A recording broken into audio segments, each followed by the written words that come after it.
കൂട്ടുകാരെ എല്ലാവർക്കും BBR-PSCയുടെ ഒരു പുതിയ ക്ലാസ്സിലേക്ക് സ്വാഗതം. ഇന്ന് നമ്മൾ ഡിസ്കസ് ചെയ്യുന്നത് കെമിസ്ട്രിയെക്കുറിച്ചാണ്.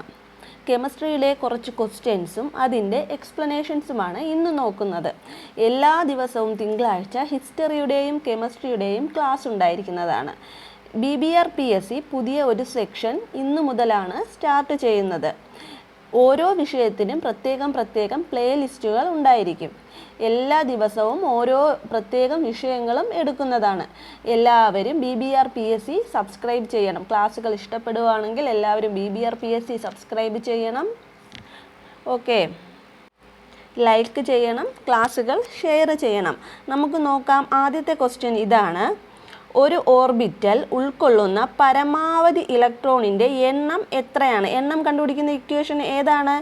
2n². എണ്ണം കണ്ടുപിടിക്കുന്ന ഇക്വേഷൻ ഏതാണ്? 2n. എണ്ണം കണ്ടുപിടിക്കുന്ന ഇക്വേഷൻ അപ്പോൾ ഏതാണ്? 2n². 2n². അടുത്ത ക്വസ്റ്റ്യൻ നോക്കാം.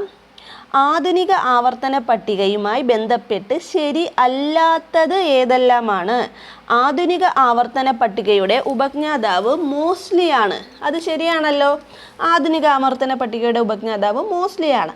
ആധുനിക ആവർത്തന പട്ടികയുടെ ഉപജ്ഞാതാവ് മെൻഡലീവ് ആണ്. അടുത്ത ഓപ്ഷൻ അല്ല, അത് തെറ്റാണ്. ആധുനിക ആവർത്തന പട്ടികയിൽ മൂലകങ്ങളെ അറ്റോമിക നമ്പറിൻ്റെ ആരോഹണ ക്രമത്തിൽ വിന്യസിച്ചിരിക്കുന്നു. അത് ശരിയാണ്. ആധുനിക ആവർത്തന പട്ടികയിൽ മൂലകങ്ങളെ എന്തിൻ്റെ അടിസ്ഥാനത്തിലാണ് വിന്യസിച്ചിരിക്കുന്നത്? അറ്റോമിക നമ്പറിൻ്റെ. പിന്നെ അടുത്ത കൊടുത്തിരിക്കുന്നത് എന്താണ്? ആധുനിക ആവർത്തന പട്ടികയിൽ മൂലകങ്ങളെ അറ്റോമിക മാസിൻ്റെ അടിസ്ഥാനത്തിൽ വിന്യസിച്ചിരിക്കുന്നു എന്ന്. അത് തെറ്റാണ്. അറ്റോമിക മാസിൻ്റെ അടിസ്ഥാനത്തിലല്ല വിന്യസിച്ചിരിക്കുന്നത്. അടുത്ത നോക്കാം. ജലം, ഹൈഡ്രജൻ പെറോക്സൈഡ് ഈ രണ്ട് സംയുക്തങ്ങളിലെ ഓക്സിജൻ്റെ ഓക്സീകരണാവസ്ഥയുടെ തുക എന്തെന്ന്? ആൻസർ എന്താണ്? -3. എന്താണ് ആൻസർ? -3. അത് എങ്ങനെ കിട്ടിയെന്ന് നമുക്ക് നോക്കാം. ഓക്കെ, ഇനി ഈ 3 ക്വസ്റ്റ്യൻസിൻ്റെ എക്സ്പ്ലനേഷൻ നോക്കാം. ഞാൻ ആദ്യം പറഞ്ഞായിരുന്നല്ലോ 2n² ഇല്ലേ? 2n². എങ്ങനെയാണ് ഓരോ ഷെല്ലിലും ഉൾക്കൊള്ളുന്ന ഇലക്ട്രോണുകളുടെ എണ്ണം എങ്ങനെയാണ് കണ്ടുപിടിക്കുന്നതെന്ന് നോക്കാം. നോക്കിയാണ് KLMN. ഇത് ഒന്നാമത്തെ ഷെല്ല്, 2, 3, 4 അല്ലേ? KLMN. അപ്പോൾ നമുക്ക് കെയിൽ എത്ര ഇലക്ട്രോൺ കൊള്ളും എന്ന് കാണണമെങ്കിൽ ഈ 2n² എന്ന ഇക്വേഷനിൽ ഇട്ട് കൊടുക്കാം. അതായത് 2 × ഒന്നാമത്തെ അല്ലേ ഷെല്ല്, 1ൻ്റെ സ്ക്വയർ. എത്ര ഇലക്ട്രോൺ കൊള്ളും? 2 × 1², 2 ഇലക്ട്രോൺ കൊള്ളും. ഇനി അടുത്തത് നോക്കാം. നോക്കിയാണ് അടുത്തത് രണ്ടാമത്തെ ഷെല്ലല്ലേ? അപ്പോൾ 2 × 2². 2 × 2². അപ്പോൾ എത്ര ഇലക്ട്രോൺ കൊള്ളും? 8 ഇലക്ട്രോൺ L ഷെല്ലിൽ കൊള്ളും. ഇനി അടുത്ത ഓർബിറ്റ് ഏതാണ്? M എന്ന് പറയുമ്പോൾ മൂന്നാമത്തെ ഓർബിറ്റ് അല്ലേ? മൂന്നാമത്തത്. അതായത് 2 × 3². 3ൻ്റെ സ്ക്വയർ എത്രയാണ്? 9. 9 × 2 എത്രയാണ്? 18. അടുത്തത് നോക്കാം. അടുത്തത് ഏതാണ്? N ഷെല്ലാണ് അല്ലേ? N എന്ന് പറയുമ്പോൾ എത്രാമത്തെ ഷെല്ല്? നാലാമത്തെ. 2 × 4². 4² എത്ര? 16. 16 × 2 എത്രയാണ്? 32. മനസ്സിലായോ? 2 × n². എൻ്റെ സ്ഥാനത്ത് 1, 2, 3, 4 എന്ന് ഇട്ട് കൊടുത്താൽ മതി. അതായത് ഇനി അടുത്തതായി ഓരോ ഷെല്ലിനും പിന്നെ എന്തുണ്ട്? സബ് ഷെൽസ് ഉണ്ട് ഇല്ലേ? സബ് ഷെല്ലുകൾ ഉണ്ട്. എസ് സബ് ഷെല്ലിൽ എത്ര ഇലക്ട്രോൺ കൊള്ളും? 2 ഇലക്ട്രോൺ. പി സബ് ഷെല്ലിൽ 6 ഇലക്ട്രോൺ. ഡിയിൽ 10 ഇലക്ട്രോണിനെ കൊള്ളും. എഫിൽ എത്ര എണ്ണത്തിനെ കൊള്ളും? 14 ഇലക്ട്രോണിനെ കൊള്ളും. അതായത് +4 അടുത്തതായി നമ്മുടെ കെ ഷെല്ലിൽ എത്ര ഇലക്ട്രോണാണ് കൊള്ളുന്നത്? കെയിൽ കെ ഷെല്ലിൽ എത്ര ഇലക്ട്രോണാണ് കൊള്ളുന്നത്? കെ ഷെല്ലിൽ 2 ഇലക്ട്രോൺ. എല്ലിലാണെങ്കിൽ 8 ഇലക്ട്രോൺ ഇല്ലേ? അടുത്തതായി എമ്മിൽ 18ഉം എന്നിൽ 32 ഇലക്ട്രോണുമാണ് കൊള്ളുന്നത്.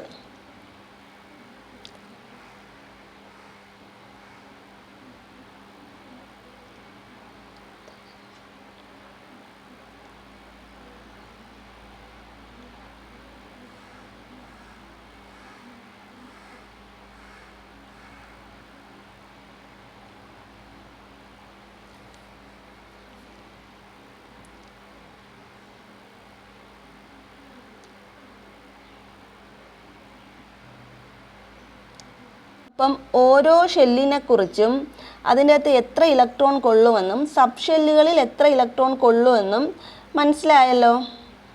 അടുത്തതായിട്ട് നോക്കുന്നത് ഓക്സിഡേഷൻ നമ്പറിനെ കുറിച്ചാണ്.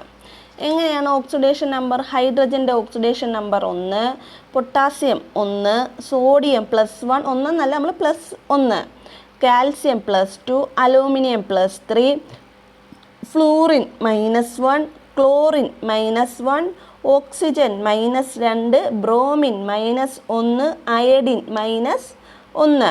ഈ ഓക്സിഡേഷൻ നമ്പർ നമ്മൾ കാണാതെ പഠിച്ച് വെച്ചേക്കണം. ഇപ്പോൾ ഇവിടുത്തെ ക്വസ്റ്റ്യൻ എന്തുവായിരുന്നു?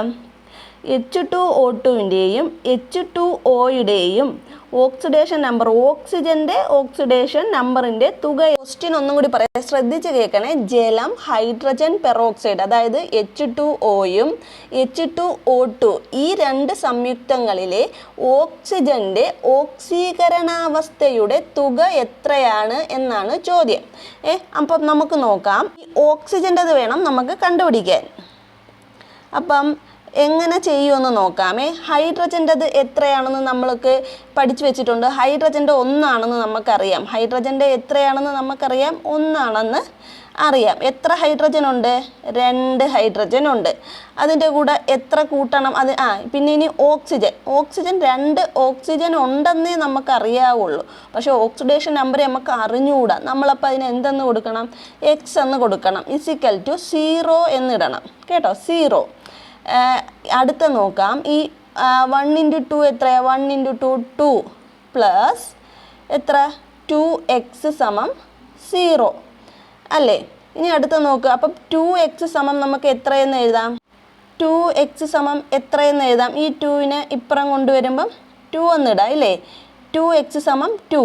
x എത്രയെന്ന് ഇടാം? 2. ഈ 2 ഇപ്പുറം പോകുമ്പം എന്തോ ആവും? -2 എന്നാവും. ഉത്തരം എത്ര വരും? -1. മനസ്സിലായ? അതായത് നമുക്ക് ഹൈഡ്രജൻ്റെ ഓക്സിഡേഷൻ നമ്പർ 1 ആണെന്നറിയാം, എന്നാൽ ഓക്സിജൻ്റെ ഓക്സിഡേഷൻ നമ്പർ നമുക്കറിയത്തില്ല. അതുകൊണ്ട് നമ്മൾ x എന്ന് ഇട്ട് കൊടുത്തു. =0 എന്നിടണം. 2 × 1 2 എന്ന് താഴെ എഴുതി. 2 × x നമുക്കറിഞ്ഞൂടാ. 2x 0. എന്നിട്ട് 2x കണ്ടുപിടിക്കാൻ എന്തോ ചെയ്ത്? ഈ 0നെ എന്തോ ചെയ്ത്? ഈ 2നെ ഇപ്പുറം കൊണ്ടുവന്ന് ഇല്ലേ? ഈ 2നെ ഇപ്പുറം കൊണ്ടുവന്ന്. x 2 -2 -1. മനസ്സിലായോ? ഇനി അടുത്തതായിട്ട് നമ്മൾ നോക്കാൻ പോണത് വാട്ടറിൻ്റെയാണ്. വാട്ടർ 2 അത് നമുക്കറിയാം. എന്തോ H2 എന്നാണല്ലോ കിടക്കുന്നത്. വാട്ടറിൻ്റെ ഓക്സിഡേഷൻ നമ്പർ 1 ആണെന്ന് നമുക്കറിയാം. പ്ലസ് ഓക്സിജൻ ഒരെണ്ണമല്ലേ ഉള്ളൂ, പക്ഷേ ഓക്സിഡേഷൻ നമ്പർ നമുക്ക് അറിയത്തില്ല. നമ്മൾ x എന്നിട്ട് =0 എന്നിടണം. 2 × 1 + x = 0. 2 × 1 2 എന്നിട്ട് പ്ലസ് x 0. x ചെയ്യുമ്പോൾ എത്ര വരും? ഈ +2 അപ്പുറം പോകുമ്പം -2 ആകും. അതുവരെ മനസ്സിലായല്ലോ? ഈ H2O2-ൽ ഹൈഡ്രജൻ്റെ ഓക്സിഡേഷൻ നമ്പർ എത്രയായിരുന്നു? -1. എന്നാൽ H2O-ൽ ഓക്സിജൻ്റെ ഓക്സിഡേഷൻ നമ്പർ നമുക്ക് എത്രയെന്ന് കിട്ടി? -2 എന്ന് കിട്ടി. ഇത് തമ്മിൽ ആഡ് ചെയ്യുമ്പം ഉത്തരം എത്ര വന്ന്? -3. ഒരേ ചിഹ്നമുള്ള സംഖ്യകൾ തമ്മിൽ കൂട്ടി അതേ ചിഹ്നം. മനസ്സിലായല്ലോ? ഇനി നമുക്ക് 1-2 എക്സാമ്പിൾസ് നോക്കാമേ. കാർബൺ ഡൈ ഓക്സൈഡ് നമുക്കറിയാം. ഓക്സിജൻ്റെ ഓക്സിഡേഷൻ നമ്പർ -2 ആണെന്ന് നമുക്കറിയാം, പക്ഷെ കാർബണിൻ്റെ അറിഞ്ഞുകൂടാ. അപ്പം നമ്മൾ എന്താ ചെയ്ത്? ആ അറിഞ്ഞുകൂടാത്ത സാധനത്തിന് x എന്നിട്ട് പ്ലസ് 2 × -2 0 എന്നിട്ട്. എന്നിട്ട് എങ്ങനെ കണ്ടുപിടിക്കാം? x + 2 × -2 ഇല്ലേ? 2 × -2 എത്രയാണ് കിട്ടുന്നത്? -4 0. അപ്പോൾ x എത്രയെന്ന് വന്ന്? 4. മനസ്സിലായോ? ഇവിടെ എന്ത് നമുക്കറിയായിരുന്നു? ഓക്സിജൻ്റെ ഓക്സിഡേഷൻ നമ്പർ എത്രയാണെന്ന് നമുക്കറിയായിരുന്നു. -2 ആണെന്ന് നമുക്ക് അറിയായിരുന്നു. അതുകൊണ്ടാണ് നമ്മൾ അതിൽ നിന്ന് വെച്ച് എന്ത് കണ്ടുപിടിച്ച്? എക്സിൻ്റെ വാല്യൂ കണ്ടുപിടിച്ച്. ഒന്ന് നല്ലപോലെ നോക്കിയാണ്. x + 2 × -2 0. x ഇത് തമ്മിൽ ചെയ്യുമ്പോൾ -4 0. x 0. മനസ്സിലായി? x 4. x 4. ഇനി എങ്ങനെയാണ് നമുക്ക് ഈ ഓക്സിഡേഷൻ നമ്പർ കിട്ടുന്നതെന്ന് 1-2 ഉദാഹരണങ്ങൾ ഞാൻ പറഞ്ഞു തരാം. അതായത് ഇപ്പം നോക്കുവാണ്. അലൂമിനിയത്തിൻ്റെ അറ്റോമിക് നമ്പർ 13 ആണെന്ന് അറിയാം. അലൂമിനിയം 13. നമുക്കതിനെ എങ്ങനെ എഴുതാം? 2 8 3 അങ്ങനെ എഴുതാമല്ലോ. ഇലക്ട്രോൺ വിന്യാസം എഴുതുമ്പം 2, 8, 3 ഒരു ഇലക്ട്രോൺ ഒരു മൂലകം സ്റ്റേബിൾ ആകണമെങ്കിൽ, ഒരു ആറ്റം സ്റ്റേബിൾ ആകണമെങ്കിൽ എന്താ വേണം? അതിൻ്റെ ബാഹ്യതമ ഷെല്ലിൽ 8 ഇലക്ട്രോൺ വേണം.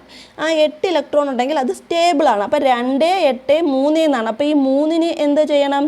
ഈ 3 ഇവരുടെ കയ്യിൽ അധികം ഇരിക്കുവാണ്. അപ്പം ഇവരിത് എന്തോ ചെയ്യണം? ആർക്കെങ്കിലും കൊടുക്കണം ഇല്ലേ? നമ്മളിപ്പോൾ ഒരാൾക്ക് ഒരു സാധനം കൊടുക്കുമ്പം അത് നല്ല കാര്യമല്ലേ, അത് പോസിറ്റീവായിട്ടുള്ളൊരു കാര്യമല്ലേ? അതുകൊണ്ട് അത് +3.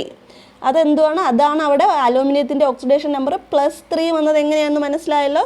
ബാഹ്യതമ ഷെല്ലിൽ സ്റ്റേബിൾ ആവണമെങ്കിൽ 8ൻ്റെ ആവശ്യമേ ഉള്ളൂ. 2, 8, 3 13 അല്ലേ? 8, 2, 10, 3 13. ഈ 3ൻ്റെ ആവശ്യം അവർക്കില്ല. അപ്പോൾ ഒരു റിയാക്ഷനിൽ ഏർപ്പെടുമ്പോൾ അലൂമിനിയം എന്തോ ചെയ്യും? 3 ഇലക്ട്രോൺസിനെ അങ്ങോട്ട് വിട്ടുകൊടുത്ത് വലിയ ആളായിട്ട് എന്തോ +3 കിട്ടും. ഇനി ഫ്ലൂറിന് എങ്ങനെയാണ് -1 ഉണ്ടാ? ഓക്സിഡേഷൻ സ്റ്റേറ്റ് എത്രയാണ് ഫ്ലൂറിൻ്റെ? അത് -1 ആയത് എങ്ങനെയാണെന്ന് നോക്കാം. ഫ്ലൂറിൻ എന്തുവാണ് അവിടെ? 9 അല്ലേ? 9 അതിൻ്റെ അറ്റോമിക നമ്പർ. അപ്പോൾ എത്രയെന്ന് വരും എഴുതുമ്പം? 2 ആദ്യം, രണ്ടാമത്തതിൽ 7 ഉള്ളൂ. അതിന് എന്തോ വേണം? സ്റ്റേബിൾ ആവണമെങ്കിൽ ഒരെണ്ണവും കൂടി വേണം, അതിന് മേടിക്കണം. അപ്പോൾ അതെന്തോ ചെയ്യും? വേറൊരാളുടെ കയ്യിൽ നിന്ന് ഒരെണ്ണം മേടിക്കും. എന്തോ സംയുക്തങ്ങൾ രൂപപ്പെടുമ്പം ഒരു ഇലക്ട്രോണിനെ ഫ്ലൂറിൻ എന്ത് ചെയ്യും? സ്വീകരിക്കും. നമ്മൾ എന്തെങ്കിലും കൊടുത്താൽ അത് പോസിറ്റീവ്, നല്ല കാര്യം. നമ്മൾ ഒരാളിൽ നിന്ന് ഒരെണ്ണം മേടിക്കുമ്പോൾ അത് നെഗറ്റീവ്. അതുകൊണ്ടാണ് ഫ്ലൂറിന് എന്തോ ചാർജ് വന്നത്? നെഗറ്റീവ് ചാർജ് വന്നത്. ഇനി അടുത്ത നോക്കാം, സോഡിയം. സോഡിയത്തിൻ്റെ atomic number 11. എങ്ങനെ എഴുതാം? 2, 8, 1. 8ഉം 2ഉം 10ഉം 1ഉം 11. ഓക്കെ ആയല്ലോ? 11 ശരിയായി. ഇതിന് കണ്ടോ ഒരു എക്സ്ട്രാ 1 കിടക്കുന്നു. ഈ 8ൻ്റെ വരെ ആവശ്യമേ ഉള്ളൂ. അതിന് അഷ്ടകം പൂർത്തിയാക്കാൻ 8ൻ്റെ ആവശ്യമേ ഉള്ളൂ. അത് അപ്പോഴേ സ്റ്റേബിൾ ആവേണ്ടതാണ്. പക്ഷെ ഒരു അധികം 1 കിടക്കുന്നു. അപ്പോൾ ഇതെന്തോ ചെയ്യും? സോഡിയം ഒരു ആർക്കെങ്കിലും കൊടുത്ത് നല്ല കാര്യം ചെയ്യുമ്പോൾ പോസിറ്റീവ് ആവും. സോഡിയത്തിൻ്റെ ഓക്സിഡേഷൻ സ്റ്റേറ്റ് +1. ഇപ്പം ഞാൻ പറഞ്ഞ കാര്യം നിങ്ങൾക്ക് മനസ്സിലായെങ്കിൽ കമൻറ്റ് ബോക്സിൽ പൊട്ടാസ്യത്തിൻ്റെയും കാൽസ്യത്തിൻ്റെയും ഓക്സിഡേഷൻ നമ്പർ ഒന്ന് കണ്ടുപിടിച്ച് കമൻറ്റ് ബോക്സിൽ ഇടണം. പൊട്ടാസ്യത്തിൻ്റെ അറ്റോമിക് നമ്പർ എത്രയാണ്? 19, കാൽസ്യത്തിൻ്റെത് 20. അപ്പോഴത്തേക്ക് വളരെ കുറച്ച് കാര്യങ്ങൾ മാത്രമേ പറഞ്ഞു തന്നിട്ടുള്ളൂ. അത് ഇന്ന് തന്നെ എല്ലാവരും കൃത്യമായിട്ട് നോക്കണേ. എങ്ങനെയാണ്? 2n² ഇട്ട് എന്ത് കണ്ടുപിടിക്കാൻ? എത്ര ഇലക്ട്രോൺ ഓരോ ഷെല്ലിലും കൊള്ളുമെന്ന് കണ്ടുപിടിക്കാൻ പഠിച്ച്, പിന്നെ സബ് ഷെല്ലുകൾ SPDFൽ എത്ര ഇലക്ട്രോൺസ് കൊള്ളുമെന്ന് പഠിച്ച്, പിന്നെ ഓക്സിഡേഷൻ നമ്പർ പഠിച്ച്. ഈ കുറച്ച് ഓക്സിഡേഷൻ നമ്പറെങ്കിലും കാണാതെ പഠിച്ച് വെക്കണം. Hydrogen +1, potassium +1, sodium +1, calcium +2, aluminium +3, fluorine -1, chlorine -1, oxygen -2, bromine -1, iodine -1. അതിനുശേഷം H2O2ൻ്റെയും H2Oയുടെയും അതിൽ ഓയുടെ ഓക്സിഡേഷൻ നമ്പർ കണ്ടുപിടിച്ചിട്ട് അതിൻ്റെ തുക കണ്ടുപിടിക്കാൻ പഠിച്ചു. പിന്നെ ഓക്സിഡേഷൻ നമ്പർ എങ്ങനെയാണ് കാൽക്കുലേറ്റ് ചെയ്യുന്നതെന്ന് പഠിച്ചു. എങ്ങനെയാണ് ഓരോ മൂലകത്തിനും ഓക്സിഡേഷൻ നമ്പർ കിട്ടുന്നതെന്നും പഠിച്ചു. ഇത് കുറച്ച് കാര്യങ്ങളേ ഉള്ളൂ. എല്ലാവരും ഈ പൊട്ടാസ്യത്തിൻ്റെയും കാൽസ്യത്തിൻ്റെയും ആൻസർ, ഓക്സിഡേഷൻ നമ്പർ ഒന്ന് കമൻറ്റ് ചെയ്തേക്കണേ. ക്ലാസ് കണ്ട എല്ലാവർക്കും നന്ദി. ക്ലാസ് ഇഷ്ടപ്പെടുകയാണെങ്കിൽ എല്ലാവരും ചാനൽ സബ്സ്ക്രൈബ് ചെയ്യണം, ഷെയർ ചെയ്യണം. ടെലഗ്രാം ചാനലിൻ്റെ ലിങ്ക് താഴെ കൊടുത്തിട്ടുണ്ടായിരിക്കും. എല്ലാവരും കയറി ജോയിൻ ചെയ്യണം.